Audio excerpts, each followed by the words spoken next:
Could be older.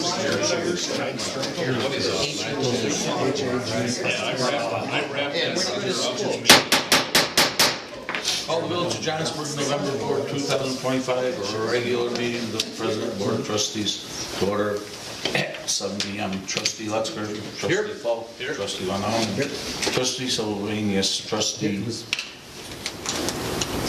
Hagan, and Trustee Morris. Here. Pledge allegiance to the flag of the United States of America and to the republic for which it stands, one nation, under God, indivisible, with liberty and justice for all.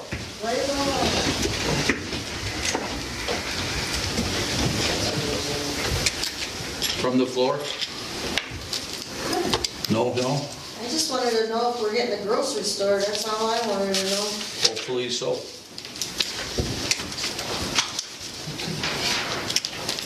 Have a motion to approve the omnibus agenda.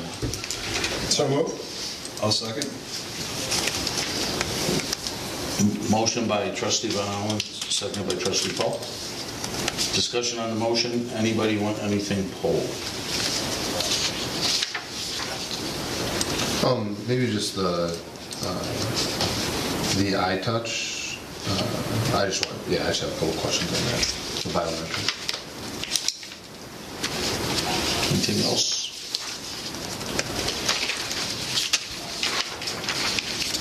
Anything else? With there being none. Trustee Lutzker? Aye. Trustee Paul? Aye. Trustee Van Allen? Aye. Trustee Sylvanius? Aye. Trustee Hagan? Aye. And Trustee Morris? Motion carried. Now I'll move to approve what you pulled, JD. Okay. Just discussion, or do we have to? Okay. We'll move, Okay. make a motion. Yeah, I'll make a motion. Okay. Second? I'll second. Josh? Second by Josh? Okay. Discussion on the motion. JD? Yeah, are you able to just maybe explain? Have we discussed this before, or am I? In regards to the fingerprint? Yeah. No, we have not discussed this. Is it? Yeah, if maybe there's just some more. And I did read through the report, but is it just? Is this new? Are we updating systems? We're looking to update the current system. The current system was purchased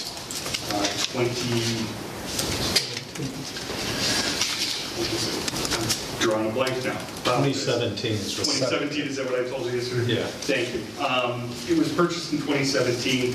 We've had ongoing issues with it since its inception. The issues continue today. We've had delays in the processing of liquor licenses, criminal justice applicants, general applicants here for the village, public works employees.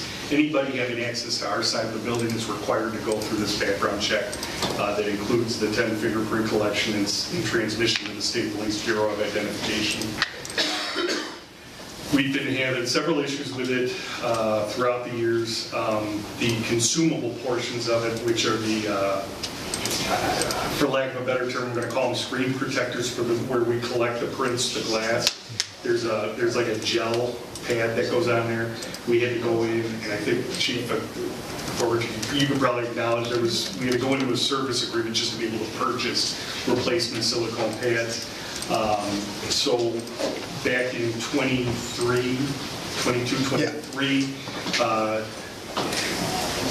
Trustee Von Allman and I discussed looking at replacements. We contacted iTouch Biometrics out of the city.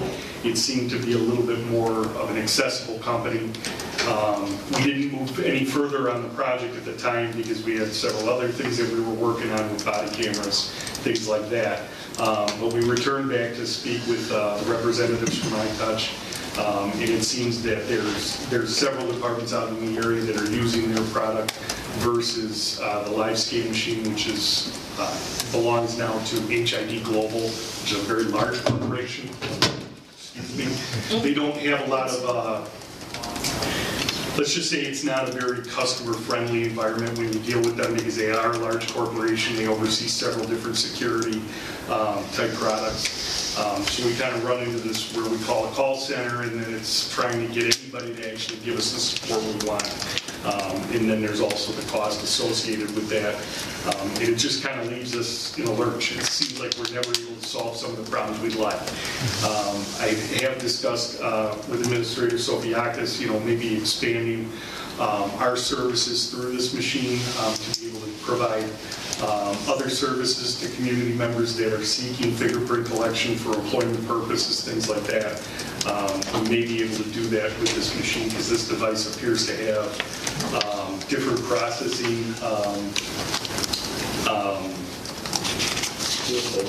capabilities, that we don't currently have with ours. And in order to obtain those for the ones we have, we would have to purchase them if they even offer them at all. And considering that we're already due to replace this in 2027, we're already at a cost point with the capital improvement. We have pretty much most of the funding for this. I think we're right around 12,000 in that fund, and this is at 12.8, the quote. And my fear is that in 2 more years, this quote may be obviously obsolete. Might be looking at 15, 16. The way technology is, it could be very, very different in contrast. So I just feel maybe now is the time to look at this and try to get this secured while we have the majority of the funding and the price being at a lower cost than what I fear that it might be in a couple of years.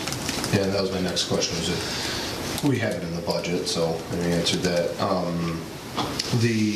you familiar with what the school district uses for their fingerprinting and background check? I am not. Okay, you mentioned being able to expand it. The only thing I know is that they've done ink prints for us. They've never come to us with live scanning. We haven't had that ability to help them with that. This may be something where we have an option there. Because I know that you have a cost center. You can take it places. I talked to Jason about this the other day. Yeah, there's a portability issue with this. This one is actually a portable machine. It's more of a tablet. It's a very small, compact design compared to the pedestal machine we currently have that we're constantly trying to get to work. So my hope is that this will have better connectivity, more modern technology. It runs on Windows 11, which our current machine does not. And Windows did have that mandate for everybody to switch to 11. However, they have put that off. Our machine is functioning to the best of its ability, I'll say, under the current Windows 10 format. This will be a Windows 11 capable machine, which should mean it should be faster, a little more reliable, and provide us, I'm hoping, with better service on the back end. When we do run into problems, being that they're out of Chicago, we'll get somebody locally that can help resolve the issues quicker. Okay. Yeah, thank you, I appreciate it. Chief, are there other I didn't hear you. Are there other municipalities using? There are. I don't have This a list company, of them. or- I can get a list of the other agencies in the area. At the moment, I do not have that list. I think iTouch is one of the more popular ones recently. Pardon me? I think it's one of the more popular manufacturers now. Yes. Yeah, Crossmatch, again, got bought out probably around 2020, something like that. We started having problems, right, in 2021, 2022, and they just never stopped. And they have almost zero customer service. Zero customer service. HID. Yeah. So. It sounds like a necessity, right? Yeah, well, the police department's mandated to live scan fingerprint everyone that is taken into custody, right? So we don't have the ability anymore to do even paper fingerprints, right? The state won't accept them, so they have to be done electronically. So the only ones that can still do paper, I think, are some of the background checks for like coaches and things like that, and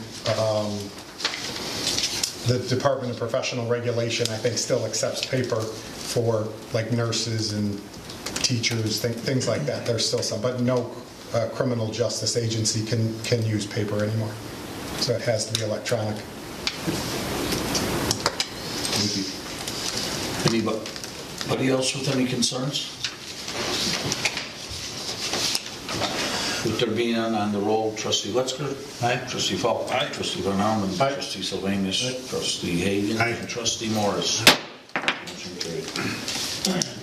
On the President's report, committee appointments, I'd like to consent to put Jeff Elsner on the EDC committee.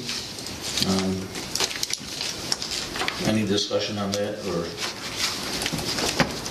No, I mean, obviously, we know Jeff, but I think he'll bring a good local perspective, again, business owner, so I think he'll help us a lot. Anybody else? Okay. And then on the, I wanted to address the assistant administrator position. We're working on putting together a printout of what we are expected on that, of that position, qualifications, and we'll be submitting to you, the board, that, and you can tell us if you agree with all the qualifications that we think are needed, okay? And then you can get back to us before we put it out, okay? Are we required to post, like we, I guess, I mean, just like government bodies, I don't know, are you required to post those positions for like 2 weeks? I just think like with the school district, when they hire someone, they are required to post, even if they have an idea of who they're moving forward with, or they're doing an internal Posting. coaching, yeah. They post it for 2 weeks at the minimum. No, I don't believe we're required, but I think that's been the practice of the village.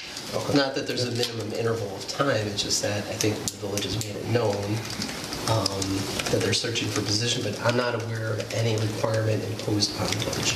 There's been quite a few, been interest in it from just word of mouth, people hearing about it, but I think we ought to, put it all together, post it out there, just like the school district does, and get enough, interview each one of them, and, then pick from, so. Yeah.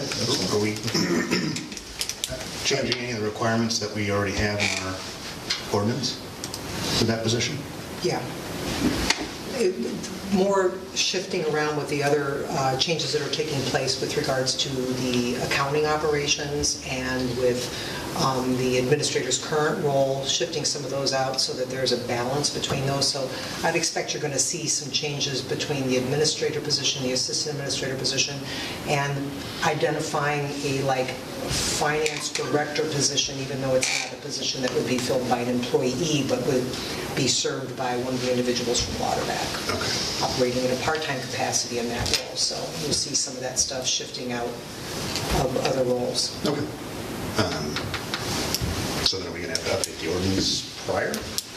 Pardon me? Are we going to have to update the ordinance prior to going out to hire somebody? Or? We're working on that as well. That's what we're trying to finish all those details. We're real close to it, and we also even have the advertisement for the position, probably at about 90% right now. So We'll send that all we're out hoping to at get one that out time. before the end of the week here. Yeah. And so you guys, that's our goal, to get it out to you guys before the end of the week so you have an opportunity to look at it.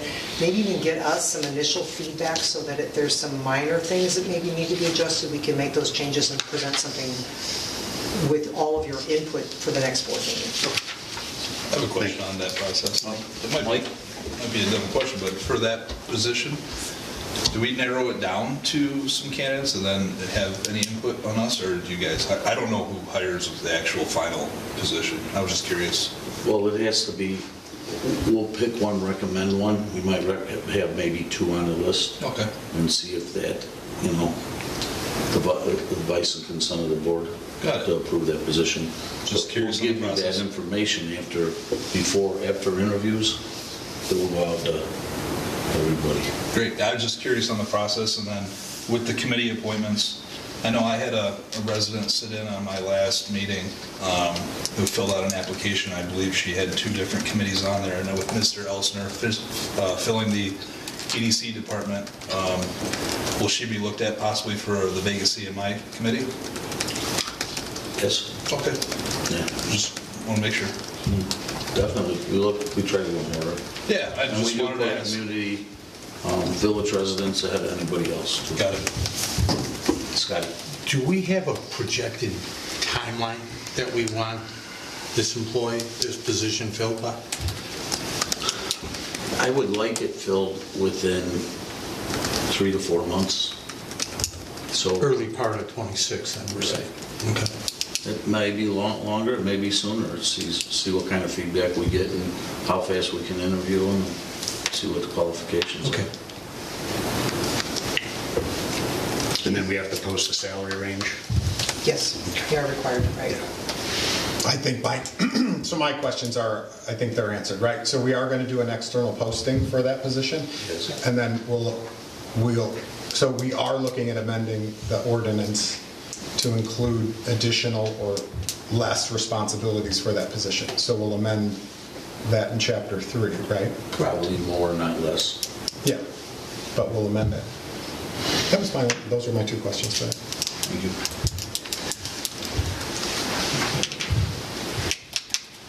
Then the next thing is staffing and operational analysis of the RFP. As you saw, we went in and I said at the last meeting, we're going to go over a lot of details because I think to get a competitive bid, you have to have more information than what, not criticizing your Keith, you got to start it, but it's, I think we need that information for somebody to competitively bid on what they're going to do in order to make this work.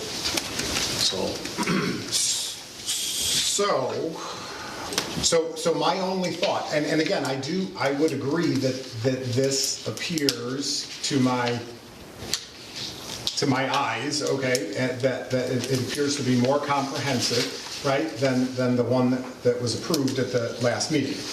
That being said, when I created the first document, right, as kind of just the draft, it was with the intent to give anybody that was submitting a bid, right, the ability to kind of utilize their knowledge and skills from previous assessments that they may have done, right, to create a package for us on what they felt was most conducive for our village.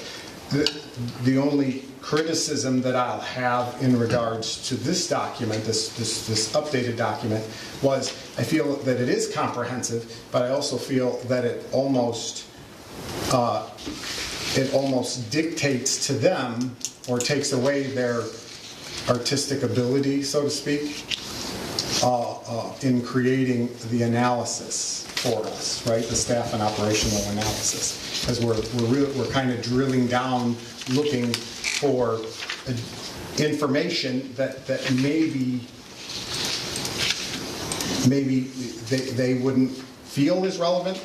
You know so what I'm trying to say is, right, I tried to write it a little more generic so that they could tell us, because obviously I've never participated in hiring a consultant for a staffing and operational analysis, right? So and I think that's evident, right, just based upon that original draft document that I created, right? It was kind of the meat and potatoes, where this is more expansive, right, in what we're asking for. So, and my fear is that by expanding it, we're also going to expand the dollar amount, right, or the bid amount, and which we talked about. And I'm not, I'm not in favor of spending, an exorbitant amount of money, right, on an analysis.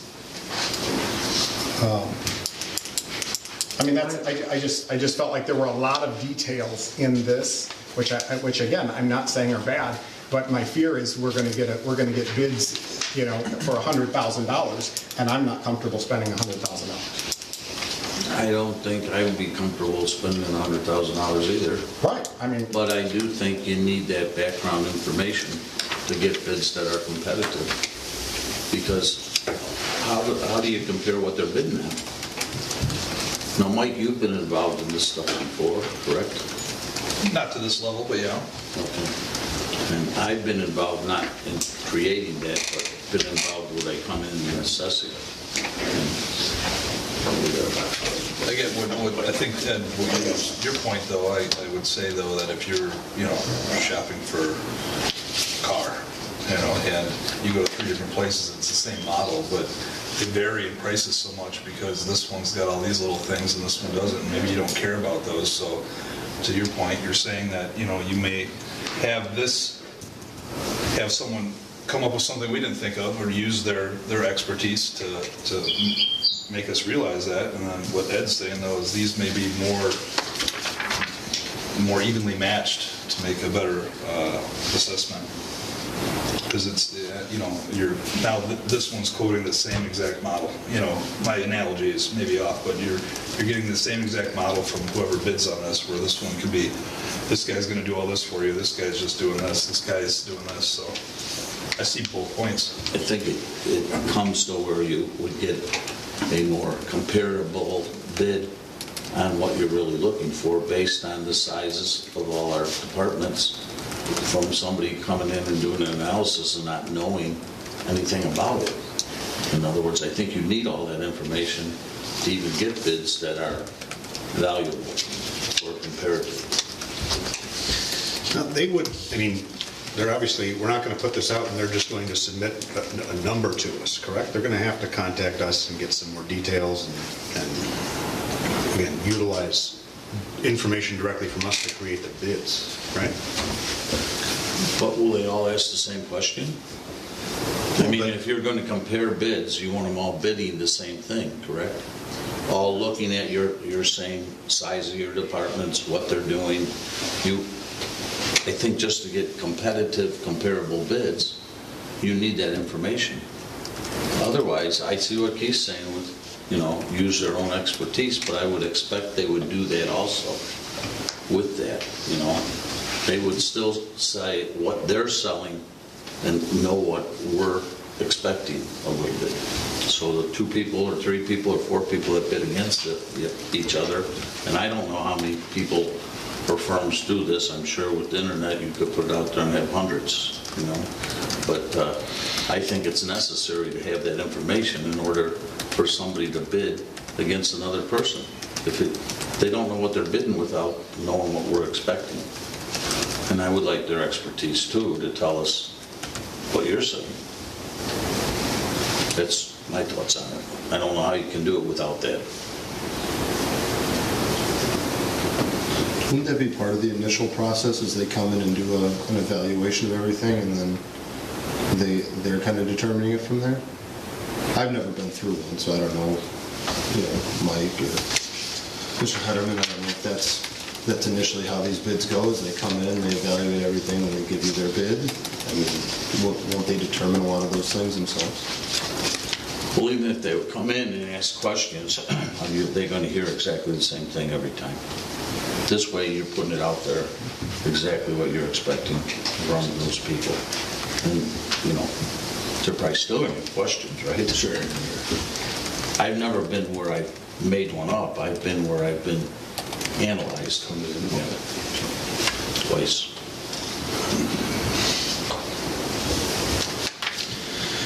Yeah, I tend to agree with Keith, and I did mention that a bit ago, that it's asking for such a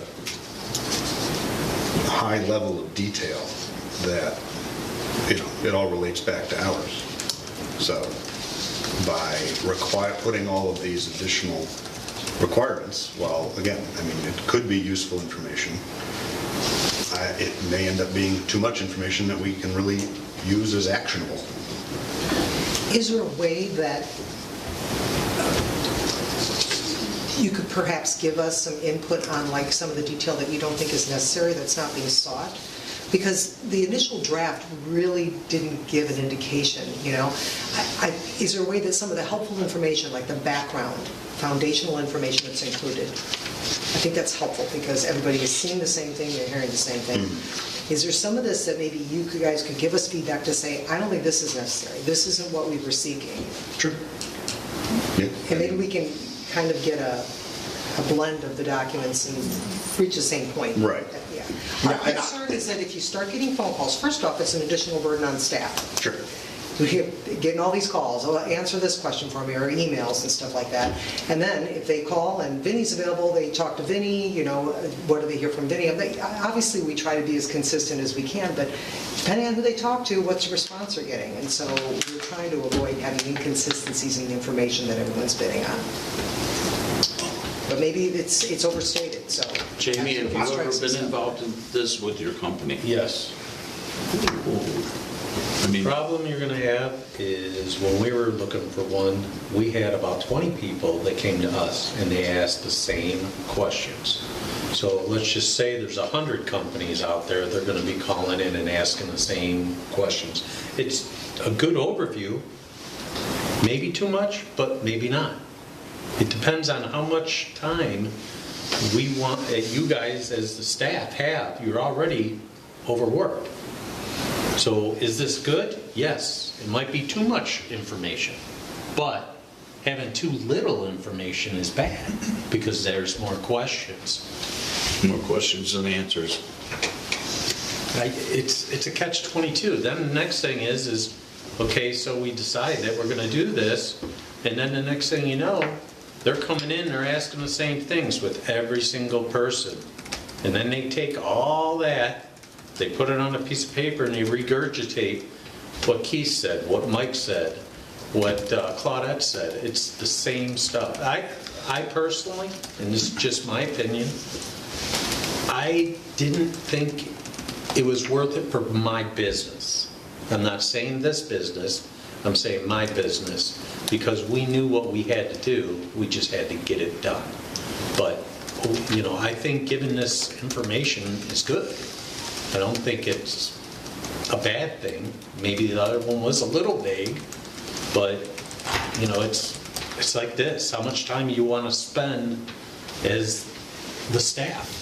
Yeah, I don't know. I don't know. It gives a lot of information out there that you don't have to ask those questions. I guess it really depends on what Keith is really looking to get out of it. And I would agree with Claudette, right? I think that there is a, like the current staffing structure, right? I recognize that I didn't have that in there, but I didn't have those numbers, right? And I thought when I started reading, I'm like, that's great, right? Because one of the first things that any assessor is going to want to do is they're going to want to know the quantity of people or persons, right? If they are going to be doing some sort of bid proposal, right? So I would completely agree that needs, you know, that is necessary. That was needed to be in there. Where I thought that there was a little too much direction was within the scope of services, right? That's where I thought that we were kind of leading them, you know, A through, and again, I understand, but we're leading them to just provide us the answers based on that scope of services, rather than, again, I felt like having that be a little more simple and relying on them for them to tell us what they feel is necessary for a community our size based upon their experience. You know, it was kind of, again, I'm envisioning, my limited experience was when the village built this building, right? And when that RFP went out, we gave them a basic template of what we were looking for, and then we had all of those architectural firms, right, come back and say, this is what we envision for you, right? And then we picked Kluber, and then we narrowed it even further after that. So that's kind of where my knowledge base even came from. Right? Are you done? Yeah. What we did before, when we were analyzed like this, it was an internal that came from Europe, came over here. But what they did was the heads, like the chief, Vinny, Claudette, they'd have a pre-bid, for lack of a better term, and they'd give like a 2-hour day on a Tuesday, a month ahead of time, and say there'd be a handout saying, this is what Village of Johnsburg does, something that's within the RFP, so they would know. Get them all at one time, one day, and say, all your questions, anything you want, have it done today. You're not calling Claudette on a Friday and bugging the chief Monday morning on something to verify. All the information was given to you. Everybody here that's bidding it knows it up front. And that would eliminate... Everybody hears the same thing, too. And it would eliminate, I think, beating up the staff, and to JD's point and Keith's point, I think you'd get more of everybody bidding on the same thing. Yes, I like that. But that information still would be helpful even for that, wouldn't it? Oh, I think it would be very helpful, and that's what, Information that- I'm just trying to incorporate so we're not beating up the chief and Claudette spending, Well, what I'm saying half a is- day doing this. Excuse me, if you put that out there, and they have all that, and you call them all in at one thing, and then they can ask whatever they want, isn't that a lot of stuff that they would need, a lot of information that they would need to go forward? Right, and you would do it one time, this is it, if you're bidding it, it's next Tuesday, 9:30 at the Village Hall, we'll be here for 2 hours. Any questions, any concerns, now is the time. We will have the chief, we'll have administrators, assistant village administrators, all those people there will be there to answer any of your questions. So the people that are for real bidding this would be there. And again, having that presented to them in the beginning is great. I think it's when they take that information and turn around and turn it into reports that's what the level of detail that's within the, as Keith said, particularly the scope of services section is that's what's going to drive up the cost of the bid is the additional analysis of the information that they get. To get them the information, that's a great idea. I do the same thing with people that want to bid services with me because I don't want to be talking to these people. I'm telling them the same thing. But that's essentially what is on the front page. Yeah, the front page And to be fair to the vendors, we have to give them the correct information, and we have to give A, B, C, and D all the same information. Right. And meet with the same people, and they take it from there. And the reason I just broke it down like that, I just don't want to tax the staff with throwing something else on them, getting 5 phone calls a day, asking all kinds of questions. And they're all spending- different, they're not hearing the same thing. They're asking this one. That's what I'm saying. They're not. All the 5 bidders that are doing it, we're all in here. Ask your questions right now because that's it. Your bid is due in 3 weeks, and away we go. You all had the same information. You can't say, well, Claudette didn't give us, no. We passed it out to everybody here. So, what I had been through, that's the way we handled it. That's a great idea. Yeah, it's just all factual information, right? Oh, yeah. It's presented to them from the get-go. And we were in a little different point. They could come back and ask questions. I'm just saying this not to tax the staff. That's... Well, it's just better anyways, because you have 5 firms that, questioning with 5 different contexts where everybody hears the same thing. There's nothing subjective. Everything we're throwing at you is objective fact. Everything's... So you can't come around and say, I asked Claudette for this and she didn't email me back. No. Everything was given to you Tuesday for 2 hours. And that's what you asked for. But we want to give them the bandwidth to be able to, present what is specific to their organization too, right? So that's... Well, I think that comes afterwards, right? No, that's part of the proposal, is they say this is what... So I think about like what we did with the website. We interviewed however many it was, 5 different website companies. We gave them pretty general information about what we were looking for and some examples, but then it's up to them, and that's their responsibility, is then to take that and present it to us in the way that they feel will show their company in the best light. So, but really, again, they have all the factual information. They're just taking that and adding their spin on it. But we asked all the people the same thing, but we came in with bids that were all over the place. The one thing I'm concerned about is us not stating, at least in some kind of summarized fashion, what our anticipated deliverables are. They're going to ask, what are you hoping to get out of that study? What tangible information are you wanting? So I think we, at least in some type of summarized format, need to be able to articulate that. So even if we do remove the detailed scope of service, to indicate, when you sit there and you even say, they're just buzzwords in here, without being able to say, this is what we expect, to deliver. And I don't know that I've heard that yet at all. Like, you know what I mean? I don't know that What that's we really want is our articulate. deliverable. I think that I mean, again, my vision of this is pretty basic at this point. I think we're just at the point where we need to identify how many people we need to have in each department and what would be optimal. So I don't like one of those in the scope of service assessing the village's organizational mission, vision, goals, and objectives. I think is just too, it doesn't apply closely enough with the staffing levels that we're trying to determine, right?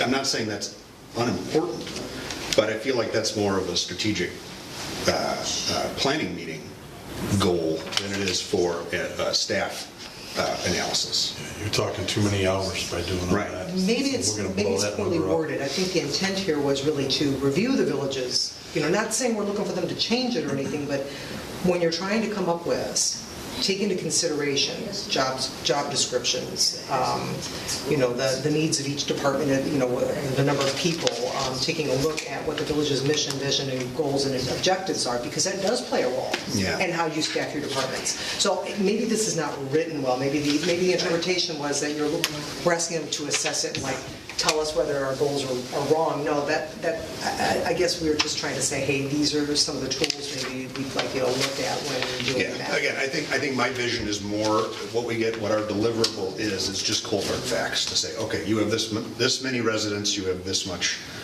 many roads, you have this many parks, you have this many whatever. This is what we think.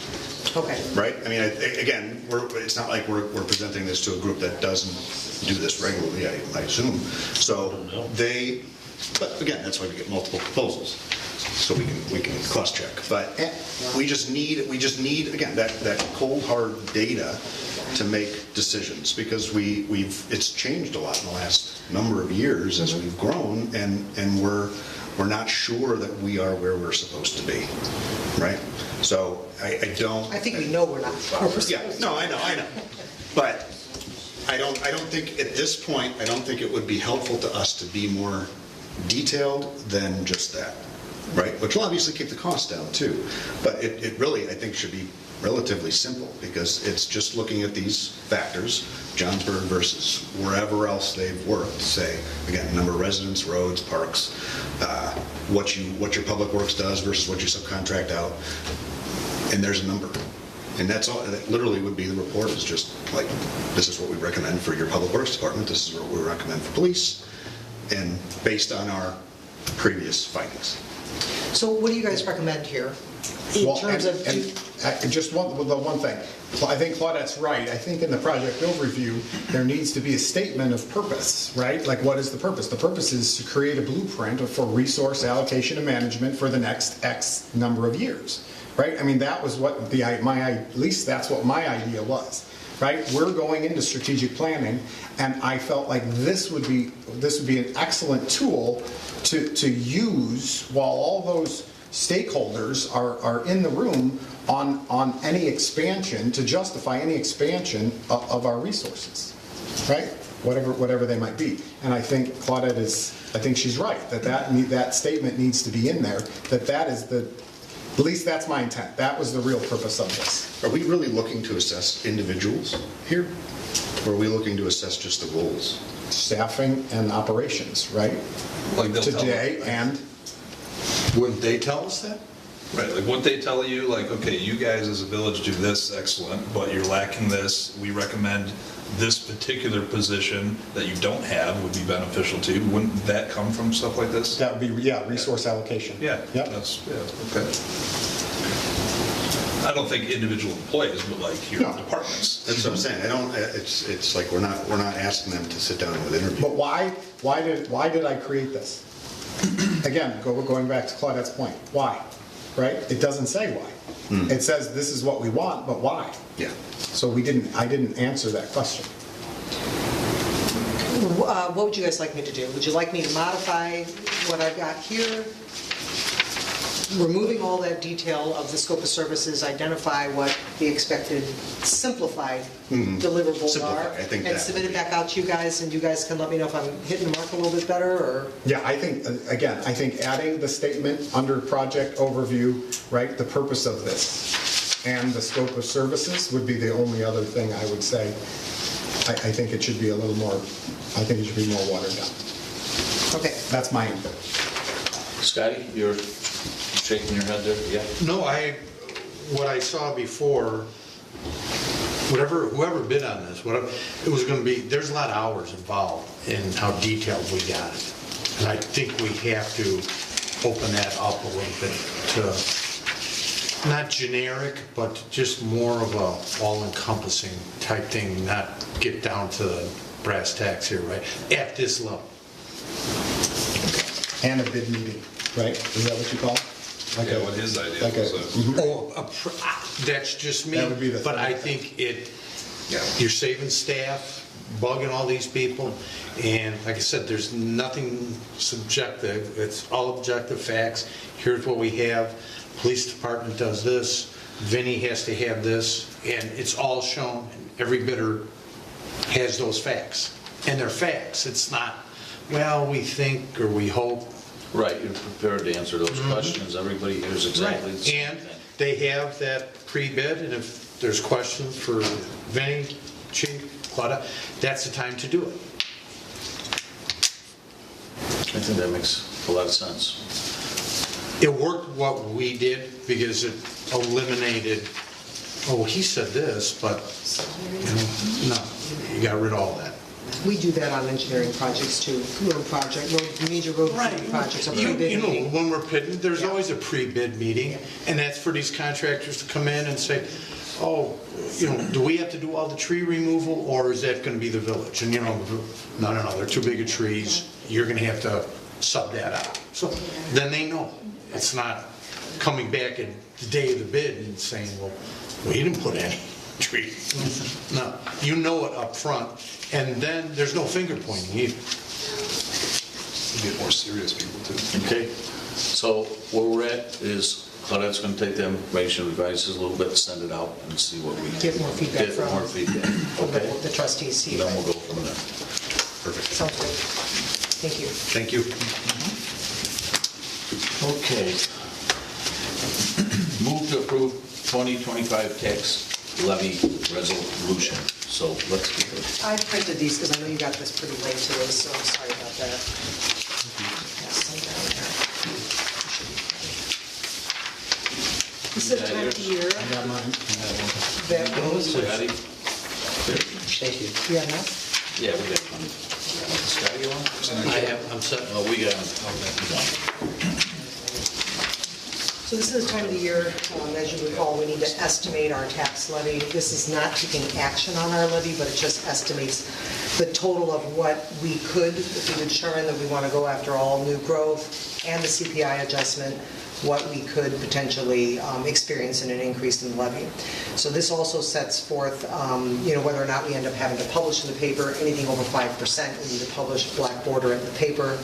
We're estimating right now with new growth and a 2.9% increase, a total of 5.49%. So the steps here would be, after taking action on this resolution, we would, next week, the Finance Committee is going to be meeting. We'll be bringing forward the levy to them for their recommendation and come back, present it to the board. You guys won't take action on this. We'll publish notice, we take action on it in December. But this is just the first step in that process. So there's no action on this tonight? No, you need to act on this because we have to identify what the potential estimate of taxes could be.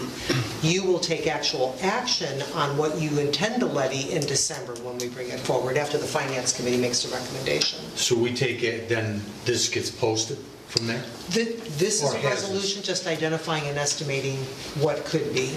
Michael, maybe you can elaborate further. Correct. So I think that at least 20 days prior to adopting the tax levy ordinance, which is the black and white ordinance that says we are asking for this much money, the Truth in Taxation Act requires us 20 days prior to undertake an estimate of the tax levy.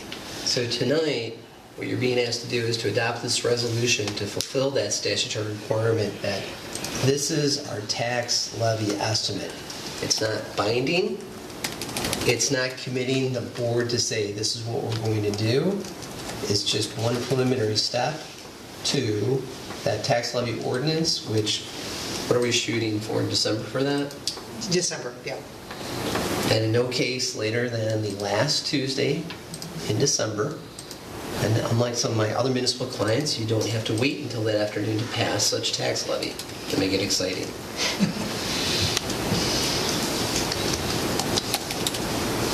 So this is a non-binding agreement then? Correct. It is a non-binding estimate. That's, okay. I just have one question. So how do you find, the new growth, or what resources do you use to calculate that number for the new growth?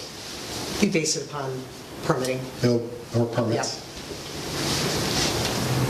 And we're pretty good at hitting it right on. We were only, Yeah. what, last year? 3,000 off, yeah. We do this every year. We also, get some information from the county too as well. We look at their records. And this is only real estate taxes, right? Correct. It's only real estate taxes. That's all this is? That's all this is real estate, that amount is real estate taxes. And this isn't making changes to anything, this is just simply estimating what we're going to be receiving. Right. Yeah, it's in an effort, I think, to foster transparency, and there have been municipalities that have not done this, which have resulted in litigation. People challenging the tax levy because this wasn't done. So we encourage it. We think it's mandatory that you adopt such a tax estimate. But to the question, it's not binding. You may do something lower. That's fine. But this is a prerequisite to that tax levy ordinance that you'll pass probably at whatever meeting in December. We can talk about that too, because we usually only have one meeting in December. Okay, so we try to place it where it's convenient for everybody, not too close to the holidays. So I was gonna bring that up, that I think our one meeting in December will be the 9th, if everybody wants to look at their calendar and see if that works.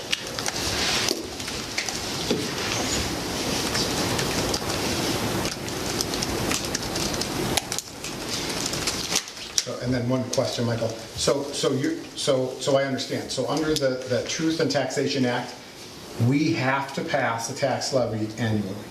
So every year we have to renew it, basically. You mean the estimate that's before you? Well, maybe not the estimate, but we have to do the levy every single year. Yeah, so that's not truth in taxation. Truth in taxation is all about, here's what happens if the tax levy is in excess of 5%. You have to do such a notice. This is meant to foster transparency. The tax levy is outside the scope of the Truth in Taxation Act. And now you're starting into, the tax levy, I think, is mostly controlled by the property tax extension limitation law. The tax cap legislation that we're subject to is non-home rule. Truth in taxation, which is more about transparency about what's going to be adopted, requires this as a step to the tax levy ordinance. It's an estimate at least 20 days in advance. And like I said, it doesn't bind the board. You are not committing to, is it an estimate of $1,1,311? Is that correct? Mm-hmm. It's not binding you to that figure. You could decide to go lower if you wish. It's $1,060,000.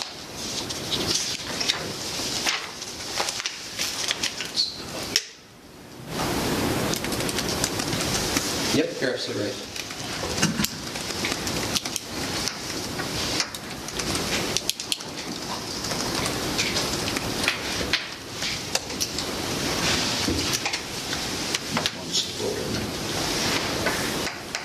That's it? Do you want us to vote on that? Yes. Adopt. Adopt such estimate. Adopted. Is there any other questions?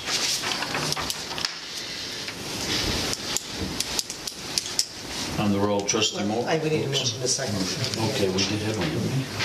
I'll second. Okay, we got 2 seconds. Somebody first. And a first. All right, Okay? Do you have who first and second? Who was the first? Jamie, wasn't it? And the second was JD. On the roll, trustee Morris. Aye. Trustee Egan. Aye. Trustee Sylvanus. Aye. Trustee Von Allen. Aye. Trustee Paul. And Aye. trustee Aye. Metzger. Motion carried. We're set for the 9th, Pardon me? December 9th, we're set for that? Is that okay with everybody's calendar? Yep. I think that, And that's going to be our only board meeting? You're the only board meeting in December. Okay. Okay? And then for November, we're still, today, obviously, on the 18th. Yes. Right, we're doing power that night too, since we could Committee of the whole, things. we did on Thanksgiving. We don't want to hang out here and have turkey? We can if you like it. Sure. Okay. All right. And is there any reason to go into closed session? Any reason to? Yeah. Yes. Okay. Move to go into closed session regarding pending litigation related to Passaic Yacht Club versus the Village of Johnsburg. Is the second? So moved? I'll second. Is the second item that's on there, or is there being something discussed there too? No, because we haven't, the published notice out for, so there's really no candidates to discuss. So we have a motion and a second on the roll. Trustee Morris. Trustee Hagan. Trustee Sylvanus. Trustee Von Allen. Trustee Paul. And Trustee Metzger. Aye.